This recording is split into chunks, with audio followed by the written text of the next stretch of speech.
Bueno, vamos a iniciar en esta ocasión un curso que está dedicado sobre todo a comprender lo siguiente. ¿En qué consiste la llamada ideología de género? Que como bien sabemos, ¿no?, está como a la orden del día y ha generado pues muchos debates, también muchas discusiones e incluso muchos confrontamientos entre los que estén a favor o estén en contra. Pero es importante conocerlo, ¿no?, a fondo, en la medida de lo posible, de la mejor manera, sobre todo teniendo en cuenta lo que dijimos al principio, en qué consiste. Y para poder saber en qué consiste, es necesario captar o indagar, explorar lo que sería su trasfondo teórico-político, porque está basado finalmente en una propuesta teórica. O sea, no viene pues de la nada, no va a surgir tampoco de una manera espontánea, sino que esto que se llama ideología de género, de hecho, no es nuevo. O sea, tiene antecedentes que vale la pena ir rastreando y sobre todo también, ¿no?, ir poniendo a la mesa para entender sobre todo lo que les dije, y es lo más importante, en qué consiste, o sea, cuál sería efectivamente ese trasfondo teórico político que la sustenta o en la cual se ha basado esto llamado ideología de género. Así pues, este curso efectivamente está titulado El trasfondo teórico-político de la ideología de género y algo más, ¿no? Ya verán hacia el final del curso en qué consiste este algo más. Pero sí es importante, pues, esclarecer lo mejor posible cuál es ese trasfondo teórico y político, ¿no?, que sustenta o que ha dado pie a la ideología de género. Para ello nos vamos a basar sobre todo en el siguiente libro, titulado El libro negro de la nueva izquierda, ideología de género o subversión cultural, que fue publicado por Grupo Unión en el año 2019, cuyos autores son dos jóvenes argentinos, ambos politólogos, estudiosos de la política y sobre todo han emprendido un serio compromiso para poder asumir y también, en el caso de ellos, debatir la ideología de género en su mayor amplitud. Y son Nicolás Márquez y Agustín Laje. Este texto, el libro negro de la nueva izquierda, se puede conseguir vía internet. Me parece que vi que hay la posibilidad incluso de descargarlo de manera gratuita. Si no, en algún sitio de compras por internet se puede adquirir.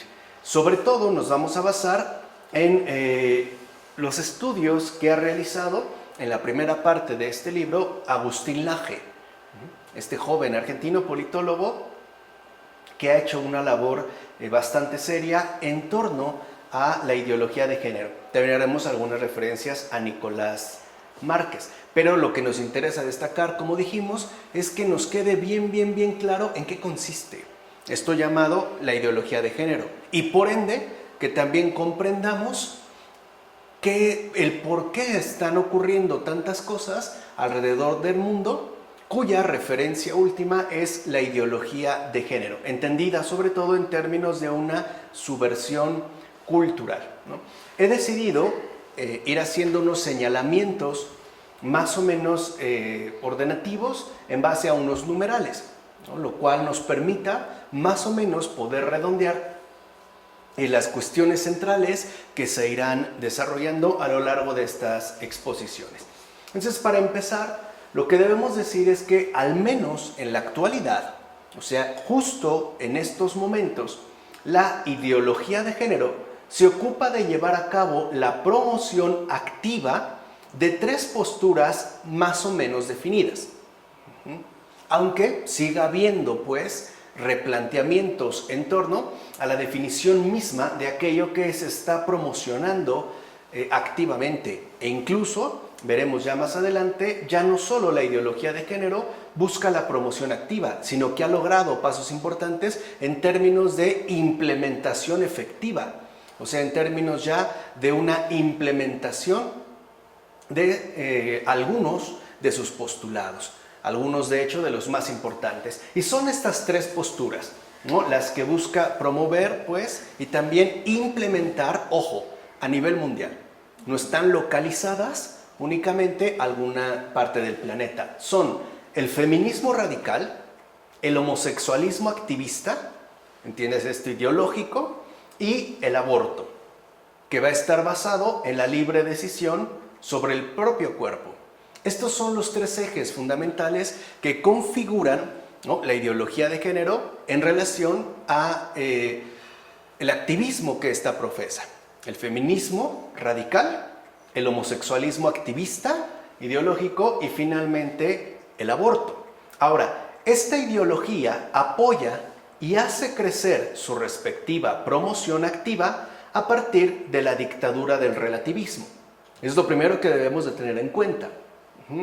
Es justo, ¿no?, la base sustancial que ha permitido a la ideología de género, ¿no?, acrecentarse de tal modo, ¿no?, ganar pues tanto terreno en el mundo contemporáneo. Justo esta dictadura del relativismo que fuera digamos, el aspecto central que tanto destacara y sobre todo combatiera Joseph Ratzinger. Porque el relativismo, y hay que entenderlo bien, como dijera Ratzinger, es dejarse llevar a la deriva por cualquier viento de doctrina. Ese es un primer punto. O sea, el relativismo invita al abandono de principios fundamentales. Y por lo tanto, que nos dejemos llevar por cualquier doctrina, ¿no?, que aparezca como dominante, aunque esto nos conduzca a ir a la deriva. Por supuesto, tal doctrina será presentada como la única actitud adecuada y aceptable en los tiempos actuales para no ser reconocida de entrada como algo falso. Quiere decir entonces que es justo la dictadura del relativismo la que ha permitido, ¿no?, hacer una especie de transición más o menos paulatina. Que no solo se trate de un planteamiento teórico, sino que se fomente pues como un comportamiento socialmente aceptado. Ese es un punto capital en el caso de la ideología de género, que como aquí hemos destacado, ¿no?, brota pues o se apoya de lleno en la dictadura del relativismo. O sea, no se trata solo de un planteamiento teóricamente inofensivo, sino que se busca, ¿no?, trasladar al ámbito concreto de los comportamientos humanos. Mientras más, ¿no?, la gente se comporte según los planteamientos teóricos, las ideas que se están promocionando, entonces esto hará parecer que se trataría de una teoría netamente aceptable. ¿Por qué? Porque mucha gente ha decidido asumirla en términos de comportamiento. O sea, vamos a decirlo de esta manera. Las carencias teóricas, o sea, la ausencia de principios y fundamentos, que es lo que destacaremos al final, ese algo más que pusimos al principio, ¿no?, en el título. Esta falsedad, esta carencia es justamente encubierta por medio de una serie de comportamientos socialmente adoptados. De tal forma que, por el hecho de que ya sea mucha gente la que lo esté practicando, nos olvidemos de indagar a fondo en qué consiste el sustento teórico de este planteamiento. O sea, como no hay realmente una solidez profunda en términos teóricos, pues ahora es importante que se traduzca en términos de comportamientos prácticos, ¿vale? Esa es una de las estrategias de la dictadura del relativismo. Ahora, un serio problema entonces que de ahí se desprende es el siguiente. Se enfatiza un hecho ficticio, es decir, ideológico, que a final de cuentas, al ser mentira, deja a los seres humanos en manos de diversos manipuladores. O sea, esta es una denuncia hecha, ¿no?, por el propio Joseph Ratzinger desde hace por lo menos más de 30 años. O sea, no es algo realmente nuevo. O sea, el problema con el relativismo es que al enfatizar un hecho ficticio, ¿no?, que dijimos carece de un verdadero sustento teórico y por ende se busca promover a través de ciertos tipos de comportamientos, justamente porque es mentira, entonces lo que hace es que a los seres humanos se les deja en manos de ciertos manipuladores que aprovechan esta circunstancia. O sea, el hecho mismo de ir a la deriva, ¿no? Sobre todo por cualquier viento de doctrina. Algo que, dicho sea de paso, ya había sido mencionado hace 10 años por el filósofo español Alfonso López Quintás. Vean ya lo que decía desde hace 10 años este filósofo español. Decía, la sociedad contemporánea está siendo sometida a una batalla ideológica que está afectando a todos. Juegan con las palabras y las imágenes para hacernos creer y pensar lo que los grandes manipuladores quieren.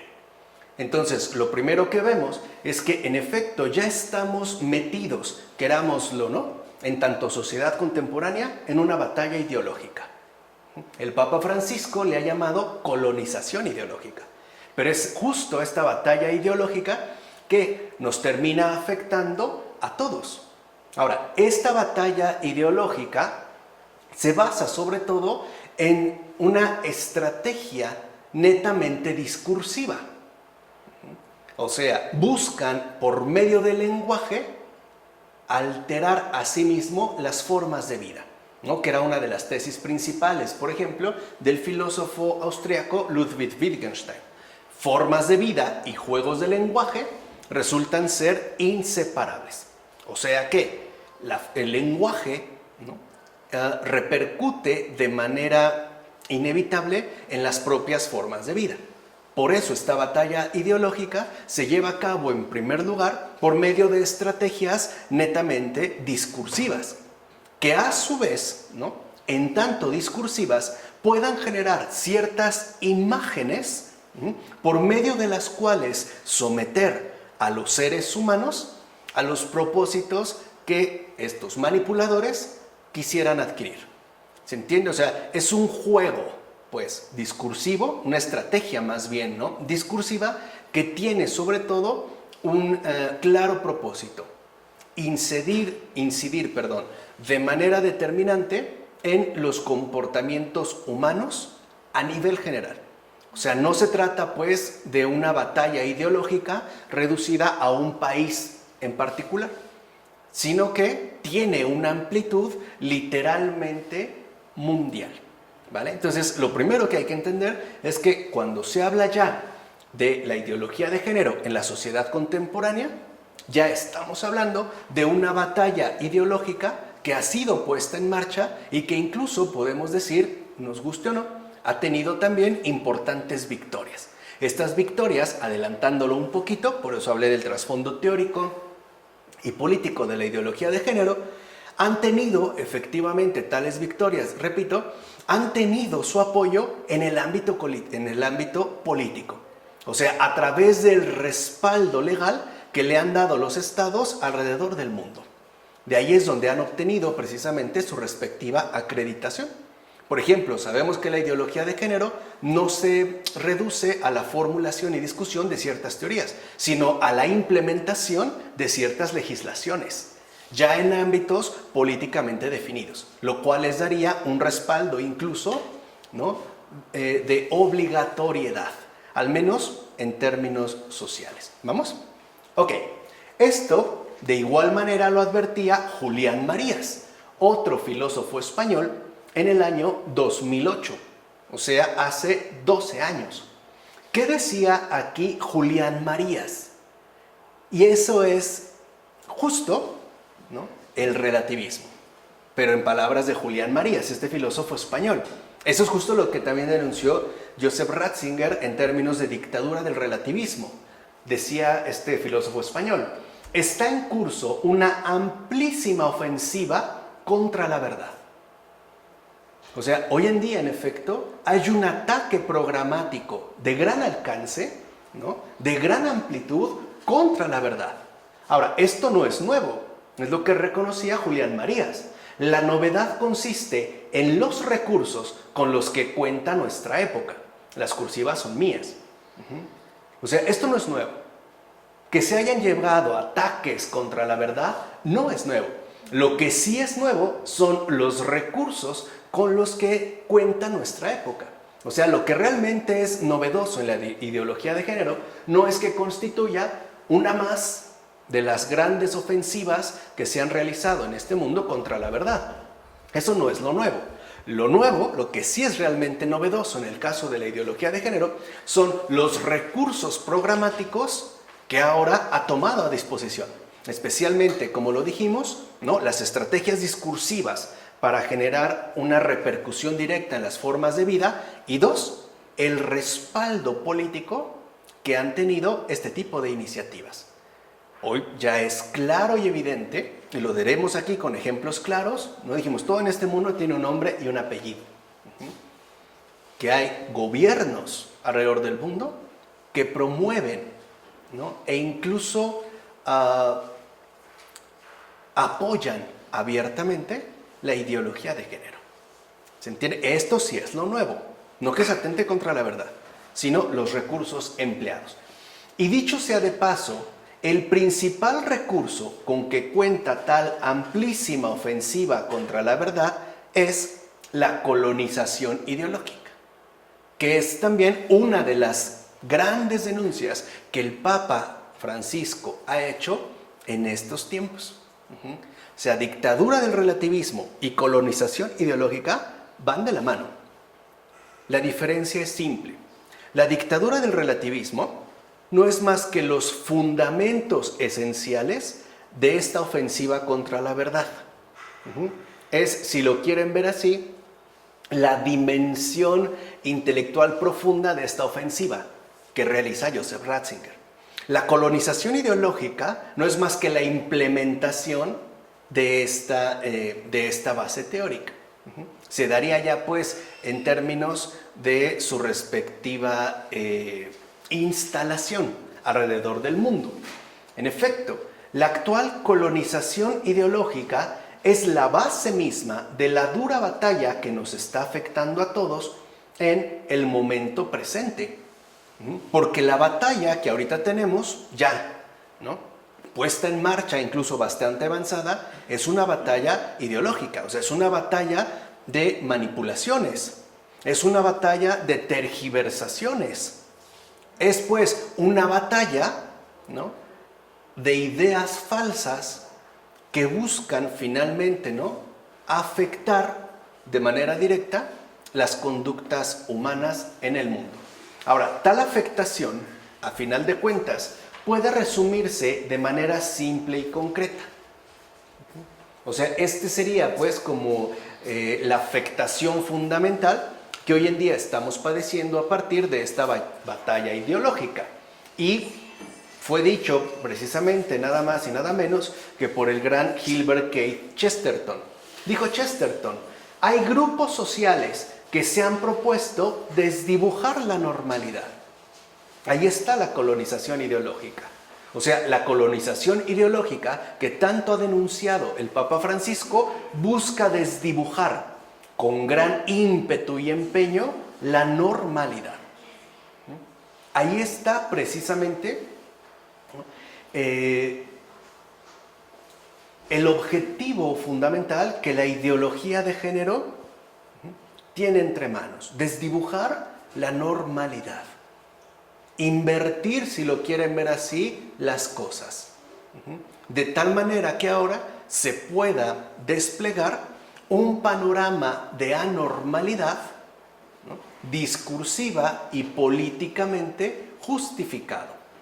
Por eso no es casual que también el propio Chesterton dijera en otra ocasión algo que hoy resulta, pues, más que profético, incluso podemos decirlo así, pues ya ineludible. Decía Chesterton, llegará el momento en el que los hombres desenvainarán la espada para demostrar que el pasto es verde. A ese grado. Hoy está sucediendo. A lo mejor ya no traemos espadas, pero sí bombas molotov, o ladrillos, o palos, o piedras, o cuchillos. Ese es desdibujar la normalidad. O sea, ya lo había visto el gran Chesterton, que ahora la normalidad simple y sencillamente se desdibuje, se pierda para dar paso finalmente a una confusión netamente programada. Eso es lo que quiero que entiendan. O sea, hay una confusión netamente programada. O sea, en el caso aquí, que lleguen a decir que un hombre no es hombre, o que era normalidad, o que una mujer no es mujer, etcétera, etcétera, etcétera. Se busca desdibujar. Por eso, como dice Chesterton, llegará el momento, y ponemos entre paréntesis, ya ha llegado, en que los seres humanos desenvainarán la espada para defender que el pasto es verde. Porque hoy hay unos que considerarán que el pasto no es verde, es más, ni siquiera es pasto. El pasto no es pasto, ¿no? Ahí es donde se encontraría la colonización ideológica.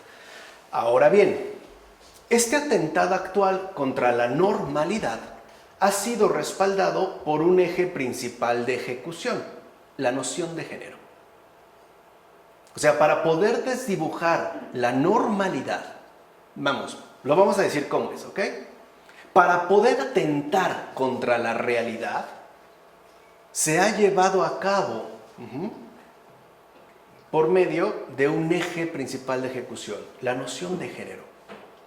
Esta noción justo tiene el propósito de atentar contra la realidad, de desdibujar la normalidad, de ofender la verdad. La noción de género es una ofensa contra la verdad.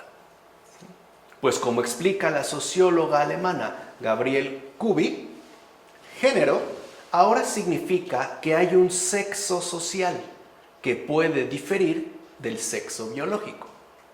Con esto pretenden que el sexo sea una construcción social que en todo caso no tiene por qué ser idéntica al sexo biológico, o sea, real. Dicho de otra manera, ¿qué es lo que explica esta socióloga alemana Gabriele Kubi? Que el sexo real, natural, biológico, al final no existe. Lo único que existe son las construcciones sociales que en efecto se van generando para alcanzar este tipo de identidades. Eso es lo que se define en un primer momento. O sea, lo que el género afirma es que yo no soy hombre por naturaleza, soy hombre por cultura. O sea, por formación cultural. Que a mí me han creado hombre, pero que yo realmente no soy un hombre. O sea que la normalidad queda puesta en entredicho. Este va a ser justo, ¿no?, el mecanismo fundamental de la ideología de género. Brincarse lo real para darle relevancia total a lo cultural. Pasar pues del sexo al género. Pasar, dicho de otra manera, ¿no?, de la constitución natural a la construcción social. De ahí pues que Joseph Ratzinger nos haya hecho saber que la ideología de género es la última rebelión de la criatura contra su condición de criatura. Es la última rebelión que ha surgido en este mundo. Ahora, la última no estoy diciendo la definitiva. Se está hablando precisamente de la más reciente. Pero eso sí, quizás sea hasta el momento la más agresiva. De fondo, en la ideología de género, lo que encontramos es la más reciente y feroz rebelión de la criatura contra su condición de criatura. Con tal rebelión, el humano moderno se considera un ser autónomo que se construye a sí mismo, una pura voluntad que se autocrea y que por ende se convierte en un Dios para sí mismo. Aquí está la seducción. Yo no fui creado, yo fui construido por una sociedad. Pues ahora me voy a deconstruir, o sea, me voy a recrear, adquiriendo en efecto incluso, ¿no?, el perfil de un Dios por voluntad propia.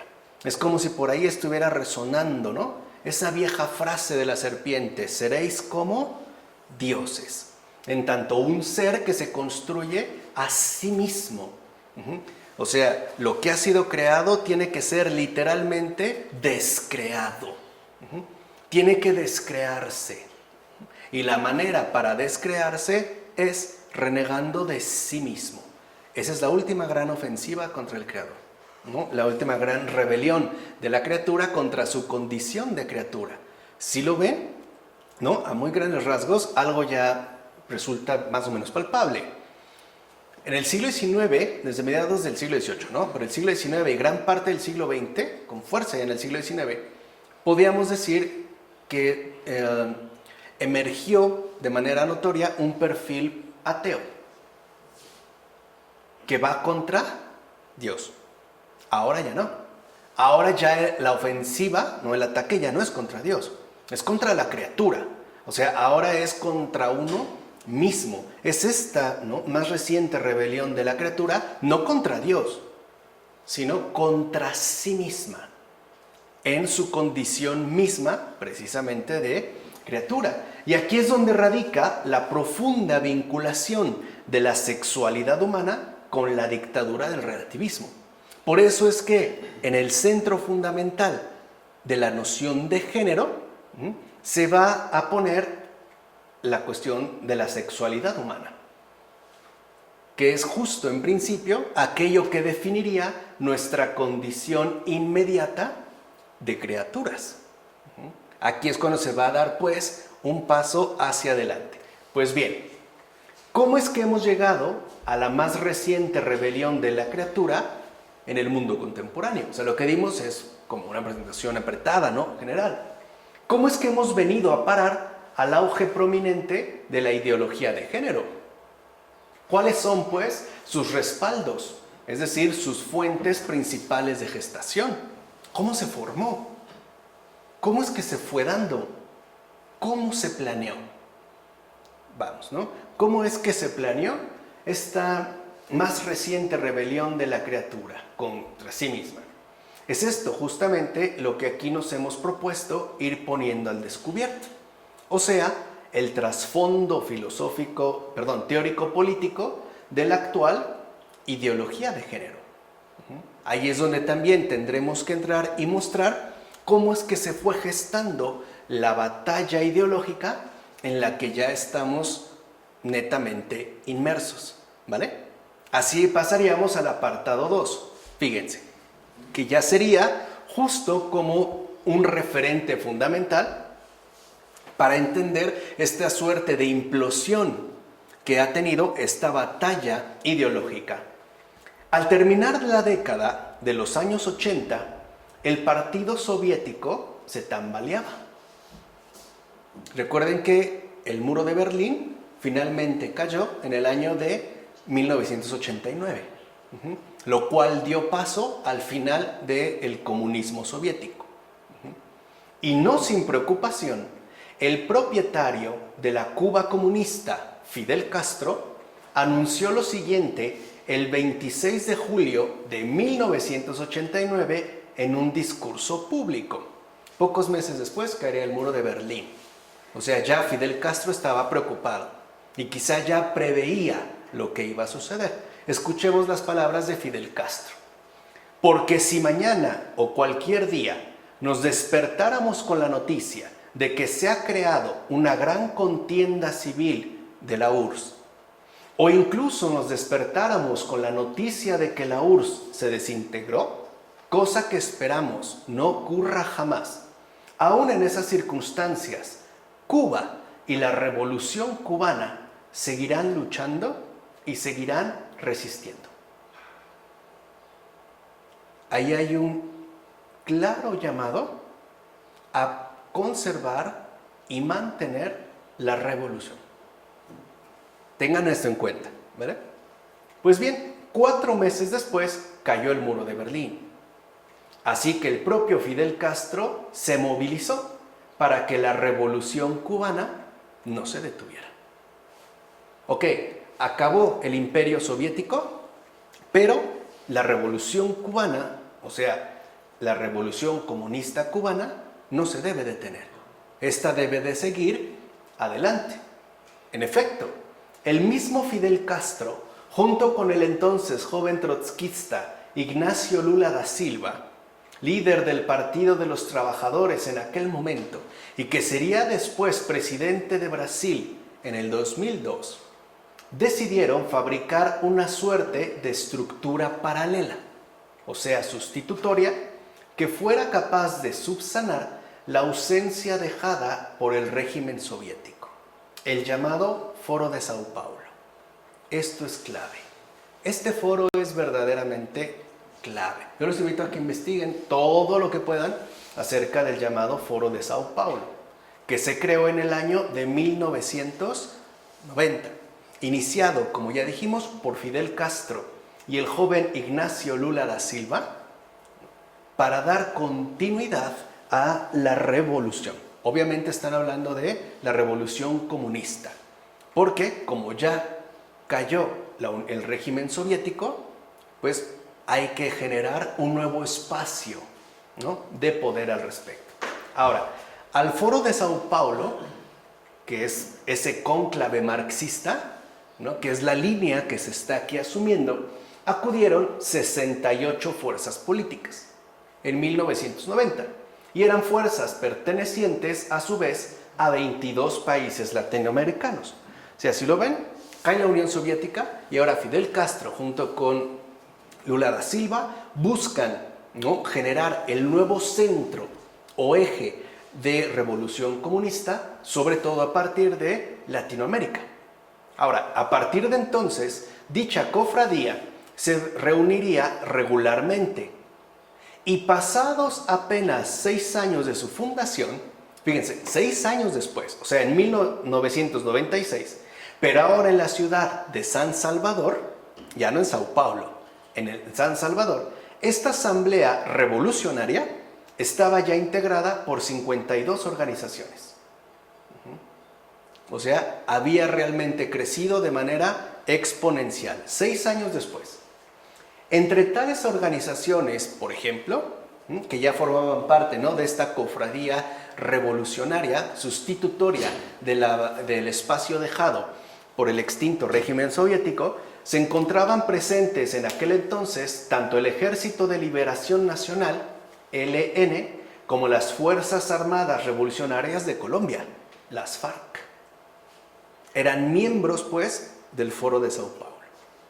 Las FARC eran ya, en estos momentos, 1996, el principal productor mundial de cocaína, ya que producían 600 toneladas métricas anuales de esta droga.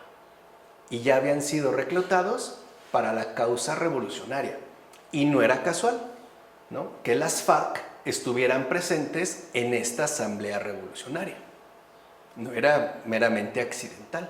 En efecto, debido a la exorbitante recaudación de ingresos que lograban conseguir con su oscuro negocio, las FARC pudieron aportar ingentes recursos monetarios al movimiento revolucionario transnacional. O sea, fueron los que metieron más billete al movimiento revolucionario transnacional. Año 1996, con el propósito definido de que la revolución comunista, que solamente permanecía en Cuba, se perpetuara, que no se viniera pues abajo el proyecto revolucionario. Desde entonces, dicho foro se alió a diversas organizaciones similares para poder reclutar y acomodar a toda la izquierda regional a sus propósitos. Aquí ya es donde va a empezar a haber pues una clara identificación de la izquierda política con posicionamientos marxistas-leninistas, o por lo menos con posicionamientos que no necesariamente coinciden, por ejemplo, ¿no?, con el mentado capitalismo, sino con formas socialistas de organización sociopolítica, ¿no?, o económico-política. Es donde se va a empezar a identificar pues a los de izquierda como los rojos, ¿no?, haciendo una clara alusión al régimen soviético. Bueno, y esto lo fueron haciendo a través de calculadas sesiones políticas cuyos contenidos ideológicos pudieran dar nuevos impulsos a ideas ciertamente viejas y deterioradas. O sea, cuando cae finalmente, ¿no?, el régimen soviético, parecía que las ideas revolucionarias de corte marxista habían finalmente sido superadas. Ellos, a través de este foro, el Foro de Sao Paulo, efectivamente van a tratar de reactivar estos contenidos ideológicos, estas doctrinas, pues, este adoctrinamiento. Por cierto, de México, actualmente, en el Foro de Sao Paulo, solo hay 3 partidos políticos inscritos: el PRD, el PT y Morena. Están en esta misma línea revolucionaria. Son los únicos 3 que están afiliados, y lo pueden ver, o sea, no, esto está abierto, conoció en el Foro de Sao Paulo. Morena, el Partido del Trabajo, el PT y el PRD son los únicos que forman parte del comité del Foro de Sao Paulo. O sea, de este proyecto revolucionario convocado en un principio por Fidel Castro y Lula da Silva.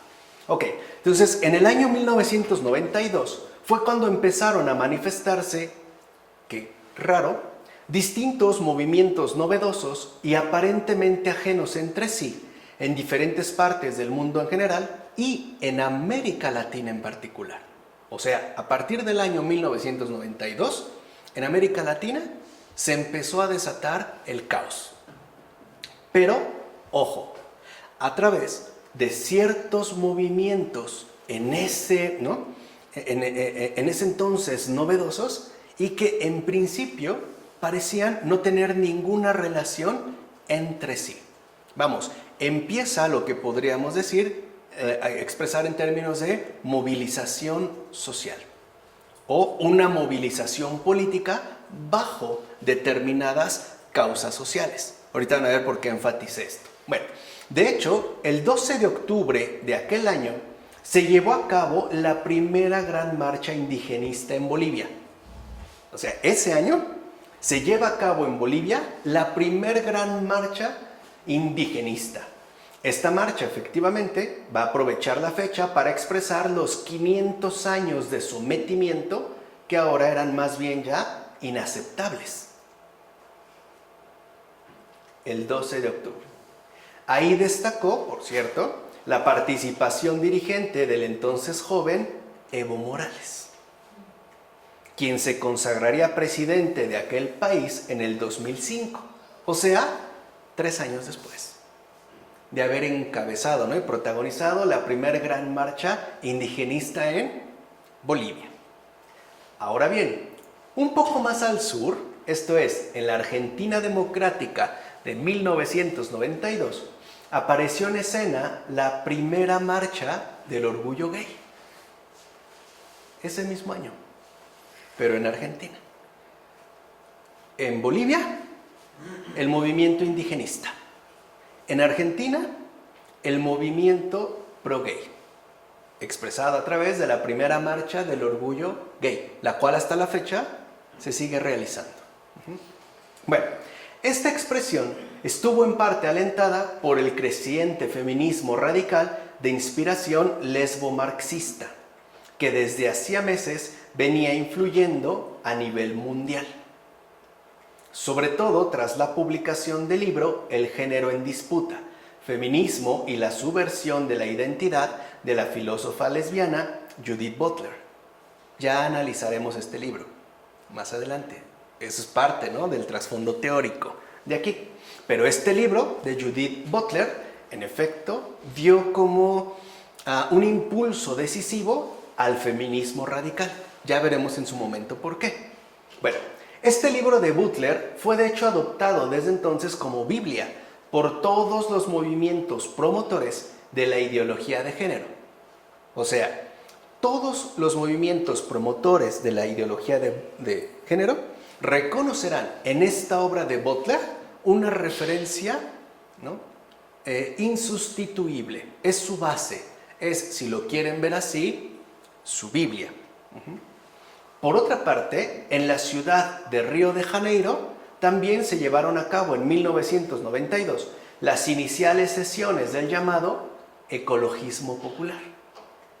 Ahí participaron 1.500 organizaciones de todo el mundo para discutir la deuda ecológica, o sea, el deterioro provocado, ¿no?, en el planeta por los abusos de la enorme industrialización, ¿no?, y al final del capitalismo.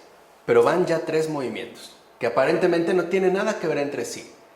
El movimiento indigenista, el movimiento gay y el movimiento ecologista, en países distintos: Bolivia, Argentina, Brasil. Y fue en ese mismo año, 1992, cuando en Venezuela un coronel de ideología desconocida llamado Hugo Chávez Frías encabezó 2 intentos de golpe de Estado en aquel país. En tales intentos no solo se pretendió matar al entonces presidente Carlos Andrés Pérez, ese era el objetivo del golpe de Estado, encabezado, dijimos, por este coronel que pues nadie conocía, llamado Hugo Chávez Frías.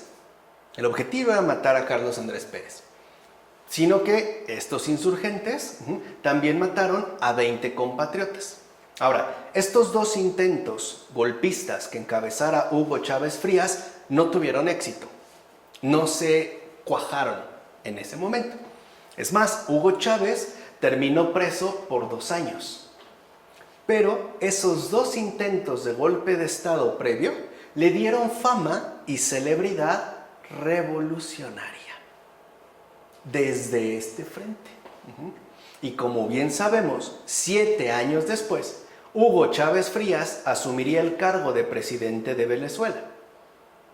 Con este nombramiento, el Foro de Sao Paulo logró conseguir un triunfo por demás relevante según sus propósitos. O sea, según sus propósitos revolucionarios. Ahora bien, ¿qué fue lo que ocurrió en 1992? En ese año en particular, para que alrededor del mundo, y en especial en América Latina, se forjara tal proporción de movimientos ciertamente novedosos y heterogéneos como el indigenismo, el feminismo radical, el ecologismo, el orgullo gay y una gobernanza dictatorial de izquierda socialista. ¿Qué pasó? Para empezar, no debemos olvidar que fue en 1992 cuando la URSS dejó de existir oficialmente. Justo ese año, la ex URSS, la ex Unión de Repúblicas Socialistas Soviéticas, dejó de existir oficialmente. Ya desde el 89 colapsó. Pero oficialmente se reconoció ya la desaparición de la URSS hasta el año 1992. En efecto, fue en 1992 cuando la Unión de Repúblicas Socialistas Soviéticas, bajo el mando del entonces presidente Boris Yeltsin, finalmente desapareció. Y con esta desaparición, todo el imperio comunista de Europa del Este también se vino abajo.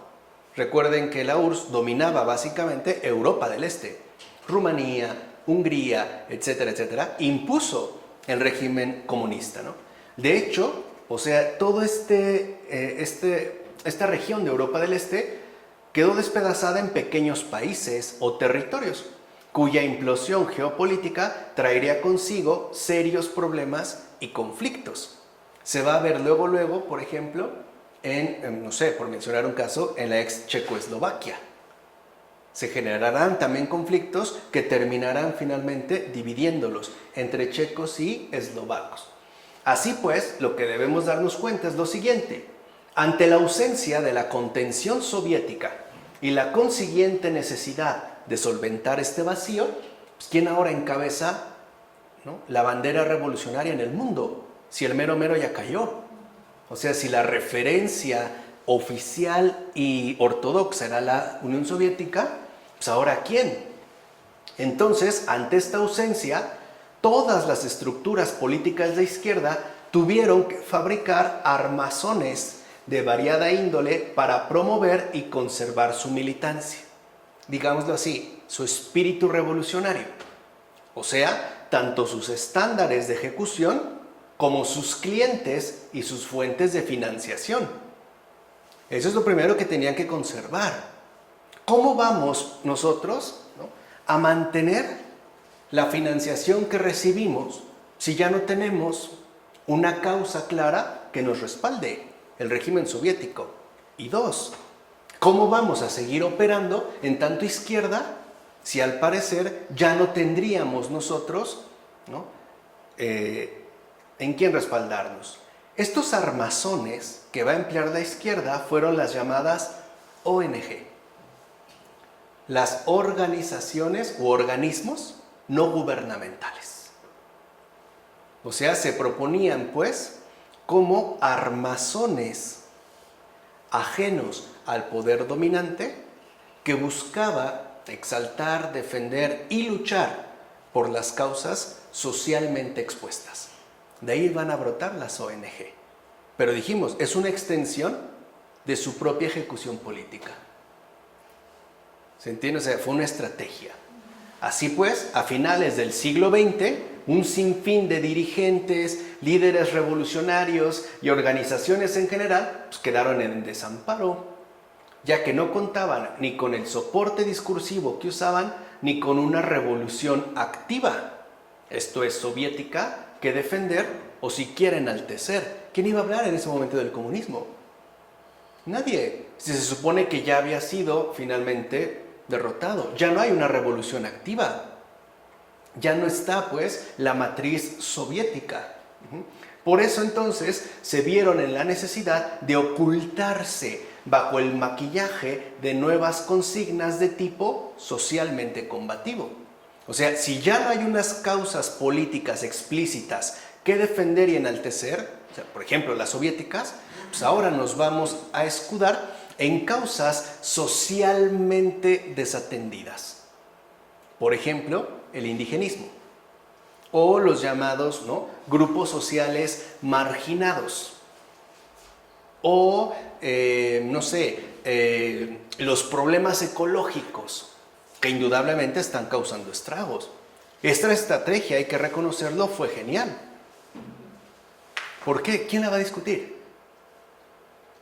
¿Quién va a decir que está mal defender el medio ambiente?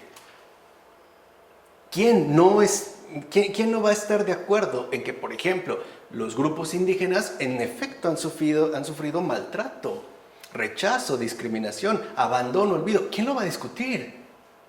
Claro que nadie. Aquí ya vemos entonces el cambio fundamental en el perfil revolucionario. La revolución ya no es oficialmente política, oficialmente. Ahora es oficialmente social. Ahora las causas revolucionarias se funden con las causas sociales, con los grandes movimientos sociales. Por eso ahora, al haberse extinguido la Unión Soviética, lo que queda es un perfil socialmente combativo. ¿Quiénes son los dirigentes de estos movimientos? Pues los revolucionarios comunistas. O sea, aquellos ideólogos, pues, del comunismo marxista, del leninismo. Vamos, los representantes, pues, del régimen soviético. Esta fue, una estrategia de la izquierda, no del contrapoder establecido, que tuvo un efecto impresionante. Insisto, ¿quién se va a oponer? ¿Quién se va a oponer al maltrato animal? Nadie. Pero este es un primer paso, porque lo que se busca es la afiliación para llegar más lejos. Lo que se busca es tener adeptos. Pero el objetivo es el de Foro de Sao Paulo. Perpetuar la revolución a nivel mundial. ¿Se entiende? Aquí ya, digamos, con esta presentación general.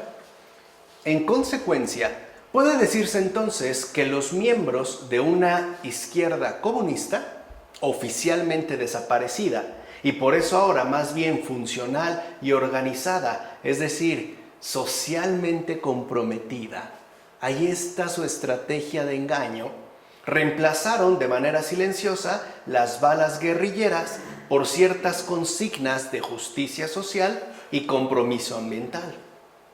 O bien, suplantaron su discurso clasista, la lucha de clases, ¿no?, dentro del marco teórico marxista clásico, por lemas igualitarios, que fueran aplicados ahora al ámbito cultural. Ahí está ya la guerra. Es más, yo me atrevo a decir que justo a partir del año ya 1992, con todos estos reemplazos, sobre todo a través de lo socialmente comprometido, ¿no? Las ONG organizadas por la izquierda de aquel entonces, etcétera, inició la Tercera Guerra Mundial. Y no es algo que solo digo yo, también el Papa Francisco lo ha dicho. O sea, la Tercera Guerra Mundial ya está en marcha. Es una colonización ideológica que nos lleva finalmente, ¿no?, a una batalla en el ámbito cultural. Es, si lo quieren ver así, una cuestión, ¿no?, netamente social. Aquí vemos pues, ¿no?, esta sustitución. La izquierda comunista reemplaza de manera habilidosa las balas por las consignas de justicia. Vamos, sustituye los fusiles por las pancartas. Ya no va a utilizar bombas, ahora va a utilizar, por ejemplo, grafitis, exigiendo justicia. De tal manera que ahora lo importante es que la izquierda comunista se presenta como una organización funcional en términos de compromisos sociales, especialmente con los grupos, más desfavorecidos. Si lo ven, ya no es ahora el conflicto entre ricos y pobres, ¿no?, o entre burgueses y proletarios, según el lenguaje marxista. Ahora el conflicto se da al interior de la misma sociedad entre desprotegidos o desfavorecidos y favorecidos. Ya no se va a hablar, pues, de lucha de clases, sino que ahora se va a insistir en la igualdad social. ¿Vamos? ¿Qué aprovechan? ¿Qué aprovechan? ¿Qué aprovechan? Justamente las causas que son socialmente irreprochables. ¿Quién va a decir que no? Si es evidente que ahí hay, pues... están en el poder, ¿no? No, aprovechan, digamos, la misma situación social para generar el conflicto revolucionario que quieren seguir perpetuando. Desde ahí, eso es lo que aprovechan. Por ejemplo, ¿quién va a decir que está mal, por ejemplo, buscar justicia para todos? Pero que quieren llegar al poder, como Hugo Chávez. Claro. Pero ya no es un poder políticamente definido. Ese es el gran cambio. Ahora es un poder que depende, en pocas palabras, de un caos permanente social. Ahí es donde se han cambiado, pues, las estrategias. Ya no son guerras de balas, ahora son guerras discursivas, son guerras de palabras. O sea, hemos pasado, pues, de lo claramente militar a lo ideológico, a esta batalla de ideas, ¿no?, que aprovechan, pues, este propósito de lo socialmente comprometido. En síntesis, la izquierda revolucionaria dejó de reclutar obreros explotados y comenzó más bien a capturar almas descontentas, es decir, marginales, a fin de programarlas y lanzarlas a una sutil provocación de conflictos. Esa es la Tercera Guerra Mundial. La sutil provocación de conflictos permanentes al interior mismo del tejido social. Claro, ya no se va a mantener, pues, un discurso basado, por ejemplo, en una evidente lucha de clases. Ya no. Ahora vamos a irnos con las causas socialmente desatendidas. O sea, hay que reclutar a los descontentos, a todos los que se consideren marginales. Y estos van a ser usados, ¿no?, como una provocación respaldada por un sinfín de motivos cuya nobleza fuera incuestionable. Claro, si ves una marcha indigenista, pues la apoyas. Pero lo importante no es la marcha indigenista, es quién está detrás de esa movilización. ¿Quién es la que está? Eso es lo fundamental. O sea, lo importante no es esto. O sea, nadie está criticando estas situaciones socialmente desatendidas? Por supuesto que no. Lo importante es que se utilizan pues como ropaje para llevar a cabo un sinfín de motivos que en último término no tienen nada que ver con aquello que utilizan. Son, si lo quieren ver así ahora, su carne de cañón. En consecuencia, dichos motivos ya no tenían que ver, por ejemplo, con cuestiones meramente partidistas de subversión. Más bien, se usaron motivos sociales cuyo atractivo fuera irrechazable. Por ejemplo, la inclusión, la tolerancia, la igualdad, el indigenismo, el ecologismo y sobre todo la ideología de género. Por ahí se va a colar. Lo que mencionamos no es más que el contexto concreto para abrirle la puerta a la ideología de género. Esta última, subdividida a su vez en tres. Podemos decir que la ideología de género, ¿no?, es la bestia de tres cabezas, subdividida en feminismo radical, abortismo y homosexualismo cultural. O sea, el homosexualismo ideológico. Ya iremos viendo adelante por qué. Todos estos motivos, ¿no?, fueron utilizados como bandera conflictiva tanto de protesta, obviamente socialmente respaldada la protesta, y a su vez como de avance y progreso. Por ejemplo, hoy cuando se habla tanto de inclusión, ya no se habla en términos de protesta, sino que ahora se pasa a destacar que eso ha logrado un enorme avance, que mientras más tolerancia conseguimos, somos mejores, por lo menos culturalmente mejores.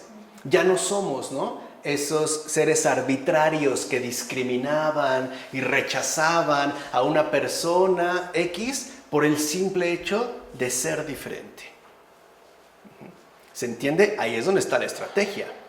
O sea, ahora las causas sociales, especialmente vulnerables y frágiles, son las que se emplean para llevar a cabo otros propósitos de fondo que están o que remiten, en último término, a esta revolución comunista interrupta o interrumpida, pues, ¿no?, que ha sido, ¿no?, interrumpida.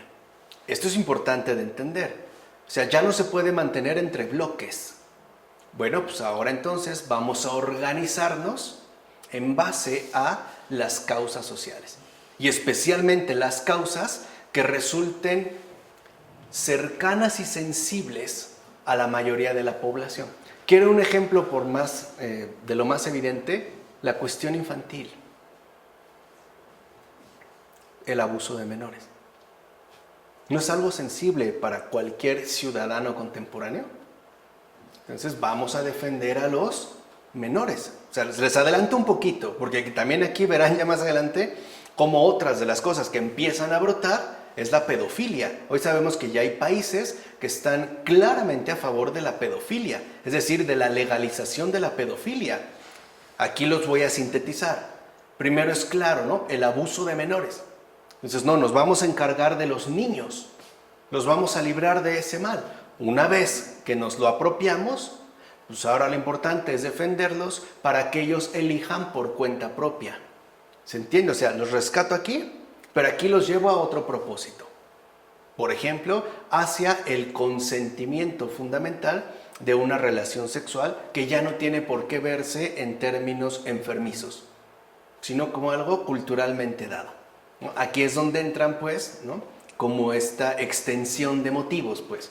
Los motivos son socialmente, ¿no?, las causas inmediatas son socialmente reprochables. Es cierto, eso es muy cierto. Pero de fondo se esconde otro propósito mayor. Por ejemplo, que alguien se promueva una causa indigenista para que después se conviertan, por ejemplo, en grupos opositores a cualquier tipo de orden establecido, o en causas de conflictos, incluso de luchas. Bien, vemos pues cómo la causa revolucionaria que fuera recuperada a partir del Foro de Sao Paulo fue ganando terreno poco a poco alrededor de todo el mundo bajo formas socialmente irreprochables. Ahí es donde anida la causa revolucionaria hasta estos momentos, a partir del Foro de Sao Paulo. La causa revolucionaria se ha logrado conservar por medio de formas socialmente irreprochables. Ahora bien, ¿qué hicieron los sectores del anticomunismo capitalista ante la creciente fabricación y proliferación de renovadas conflagraciones?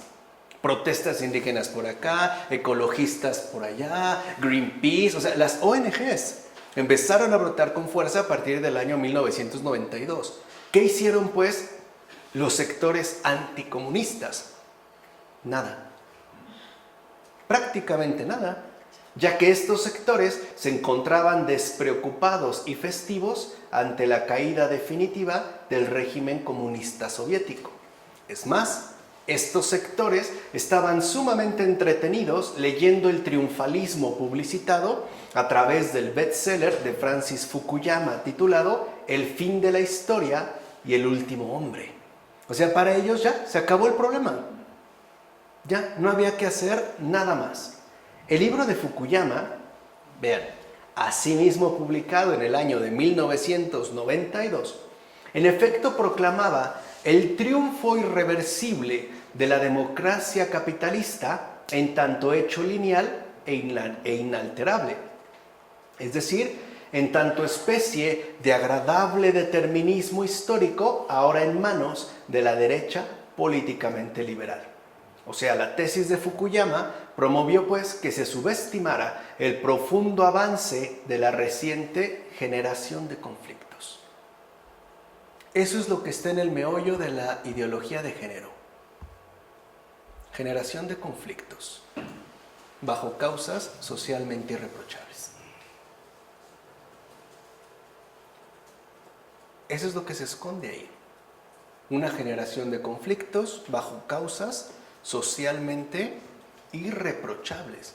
Entonces, mientras estos estaban avanzando, los otros estaban fascinados, ¿no?, con las tesis de Fukuyama de que, en efecto, la democracia liberal capitalista había alcanzado un triunfo definitivo, que además era parte del determinismo histórico, o sea, que las cosas tenían que ser así, y que además eran ya irreversibles, por eso le llamaba el fin de la historia, ¿no?, y del último hombre. Mientras, como hemos visto, la causa revolucionaria ya había ganado muchísimo terreno. De hecho, veamos, el comunismo no murió con la caída formal de su respectivo dominio, sino que, como hemos visto, se extendió bajo múltiples organizaciones colaterales. Ya dijimos, las ONG. Y fue justo a través de tales organizaciones que la izquierda revolucionaria no solo se apoderó políticamente de gran parte de América Latina, ya dijimos, no los que encabezaron esta izquierda revolucionaria bajo causas socialmente irreprochables no fueron después presidentes de los países en los que realizaron su respectiva actuación, un Evo Morales, un propio Lula da Silva, un Hugo Chávez, de ahí, ¿no?, sino que lo que es más relevante, obtuvo el control de los referentes sociales más importantes. En efecto, la fuerza de izquierda fue la que hegemonizó, o sea, la que uniformó las aulas escolares, las cátedras, la literatura, las artes, la comunicación, el periodismo y, en una palabra, la cultura. Estas causas, entonces, ahora ya se va a aplicar no como un programa partidista definido. Ya no se trata de un partido, se trata de una causa. Una causa al alcance de todos. ¿Y cómo se va a lograr? Pues a través de dominar por completo la cultura. Con ello, la causa revolucionaria, la fuerza de izquierda, el comunismo, modificó sustancialmente la mentalidad de la opinión pública, ya que la revolución, fíjense, ahí está el paso que se gesta con claridad, de manera rotunda, a partir de 1992. La revolución, entiéndase comunista, Dejó de centrarse en lo meramente material y ahora va a pasar a confiscar la propia manera de pensar.